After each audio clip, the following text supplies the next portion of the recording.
এই রাস্তায় মানুষের মৃদু কোলাহল, অথচ লেকের অপর পাশে নিস্তব্ধ হয়ে প্রাচীনকালের সাক্ষী হয়ে আজও দাঁড়িয়ে আছে জরাজীর্ণ রহস্যঘেরা এই কোয়ার্টার, যেখানে যাওয়ার নেই কোনো আলাদা রাস্তা।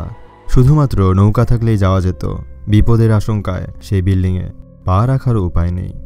চারদিকে কোলাহল হলেও সেই কোয়ার্টারের কাছে কেন যায় না মানুষ? আছে কি কোনো রহস্য কিংবা ভৌতিকতা, যার জন্য তা দেখতেও কাছে যেতে চান না কেউ? আপনি নিশ্চয়ই ঢাকা শহরে বাসে ওঠে হেল্পারের মুখে ডেমরা স্টাফ কোয়ার্টারের নাম শুনেছেন।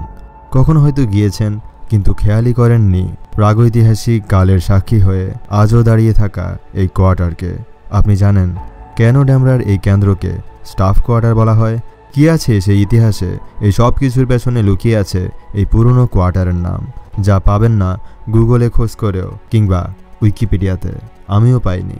তবে অনেক দিন অবজার্ভ করে স্থানীয়দের কাছ থেকে জানা যায়, ব্রিটিশ আমল থেকে পাকিস্তানি শাসন আমল পর্যন্ত এখানে যে পুরনো মিলগুলো আছে, সেখানে একসময় বিভিন্ন জায়গা থেকে এসে কাজ করত হাজার হাজার শ্রমিক, যাদের আলাদাভাবে থাকার কোনো ব্যবস্থা ছিল না।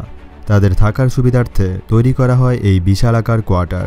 তখনকার সরকার যার নাম দেয় স্টাফ কোয়ার্টার। সেই সময় থেকেই এই জায়গার নাম হয়ে যায় ডেমরা স্টাফ কোয়ার্টার নামে, যা আজও থেকে গেছে।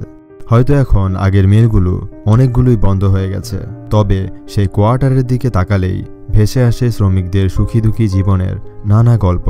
যে বিল্ডিংয়ের প্রতিটি রুমে ছিল এক একজন শ্রমিকের জীবনের গল্প, যারা আজ হয়তো নেই, তবুও কান পাতলে আজও শোনা যায় তাদের ব্যস্ততম দিন সংসারের টানাপোড়েনের কথা।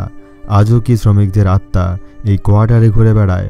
তারা কিভাবে, মানুষ কেমন করে ভুলে গেল তাদের জীবনের যাত্রা, যারা একসময় মানুষের উন্নত জীবনযাত্রার জন্য নিজেরা পরিশ্রম করে গেছে যুগ যুগ ধরে।